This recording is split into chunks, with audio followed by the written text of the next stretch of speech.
Caros alunos, sejam bem-vindos ao canal Biologia Compartilhada. Meu nome é Marcelo e, dando sequência aos conteúdos de ecologia, hoje iremos falar um pouquinho mais sobre o fluxo de energia nos ecossistemas.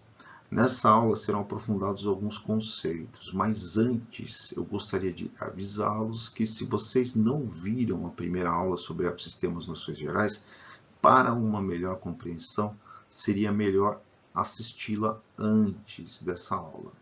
Sem mais, uma boa aula a todos. Para compreendermos melhor o fluxo de energia, é necessário partirmos da seguinte premissa: todos os seres vivos precisam de energia para viver. E não só isso, sem energia a vida não se sustenta. E a grande questão é: como essa energia entra no ecossistema, já que todos os seres vivos precisam dela para viver? E a resposta é: pelos organismos chamados produtores, que neste caso aqui está sendo representado pelas algas. Os produtores são capazes de captar a energia luminosa e convertê-la em energia química, que vai ser expressa na forma de carboidratos. Uma vez convertida essa energia, ela está disponível para os outros participantes da cadeia alimentar, que nesse caso, será os consumidores, primário, secundário e terciário, e também para os decompositores.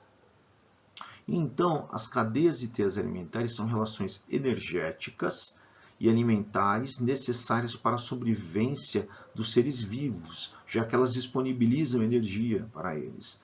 Os produtores são seres autótrofos, seres com total autonomia para fazer os processos de fotossíntese, de conversão de energia.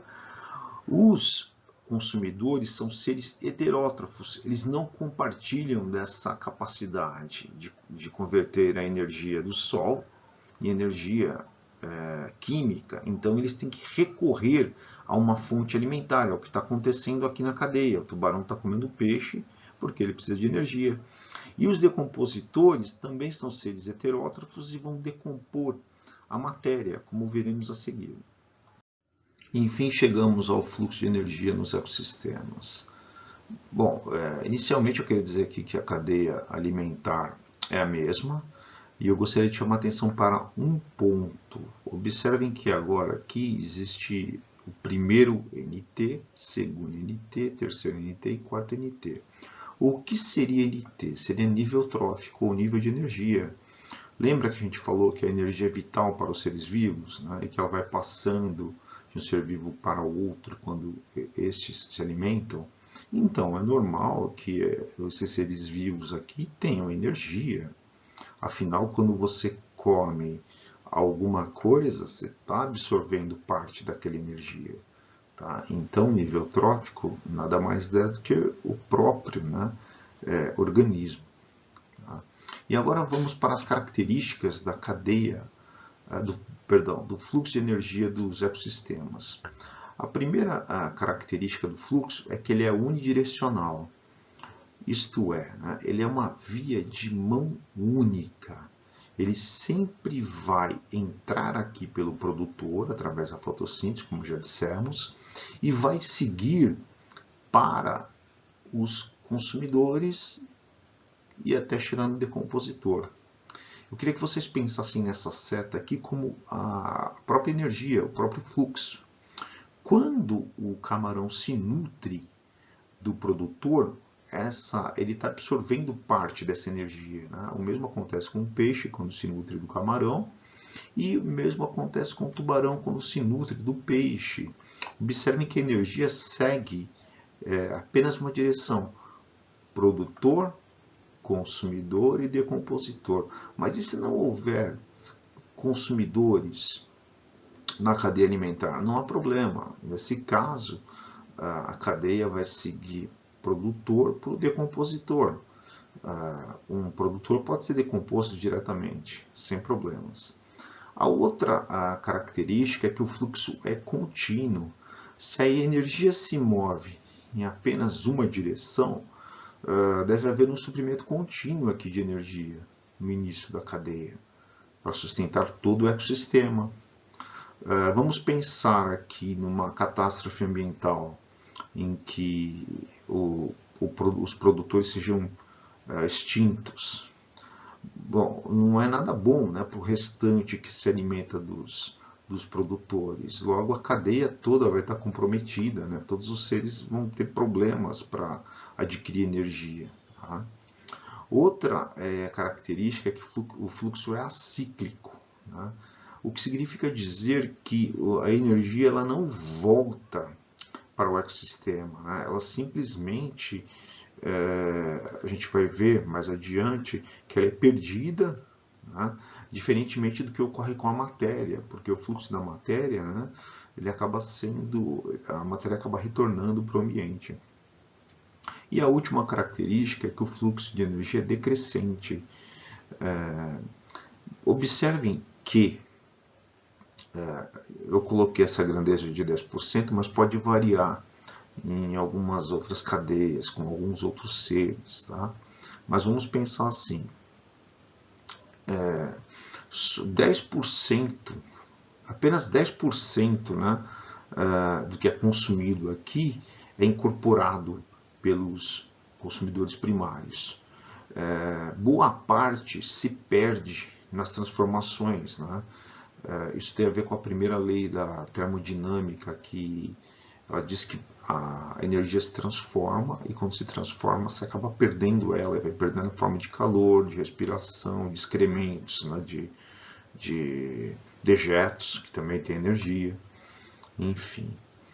E a mesma coisa acontece aqui, né? Essa grandeza de 10% que vai passando de um nível para o outro. Se vocês forem pensar aqui como é 10% desse, depois 10% desse, depois 10% desse, a energia está decrescendo. Eu coloquei aqui em cima o fluxo de energia em relação ao produtor, para ficar mais claro isso. Então, você tem essa grandeza aqui de 10%, que já está se alimentando diretamente do produtor, não muda. Mas aqui o peixe, ó, ele tem 1% do produtor. Tá? E aí depois o tubarão vai ter 0,1% do produtor e o decompositor 0,1% nesse exemplo aqui. Tá? Se o decompositor se nutrir diretamente, muda um pouco as coisas. E o que acontece? Né? Isso explica algumas coisas. Porque você vai encontrar sempre numa cadeia alimentar mais consumidor primário do que consumidor terciário. Dificilmente você encontra cadeias alimentares com consumidores quaternários e assim por diante. Tá? Então, o fluxo é decrescente de energia. Chegamos ao final de nossa aula. O fluxo da matéria nos ecossistemas pode ser entendido como um processo de reciclagem de matéria e nutrientes, que é mediada pelos decompositores, que são representados pelas bactérias e pelos fungos. Os decompositores são seres heterótrofos. Então, ao se alimentarem da matéria orgânica morta, observem as setas azuis, eles vão promover um processo de remineralização, que nada mais é do que a liberação de minerais para o solo. Uma vez estando disponíveis no solo, esses minerais podem ser absorvidos pelos produtores e serem utilizados na biossíntese das suas moléculas. Um outro produto proveniente da decomposição é a liberação de CO2, que também pode ser absorvido pelos produtores e utilizado no processo de fotossíntese como matéria-prima.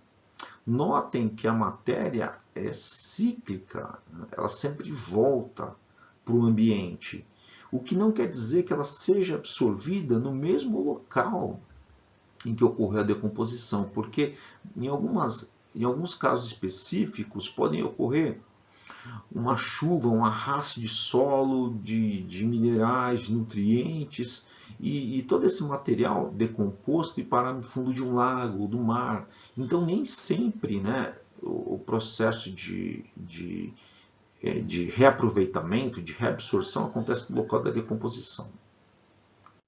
Chegamos ao final de nossa aula. Dúvidas e sugestões nos comentários e tchau!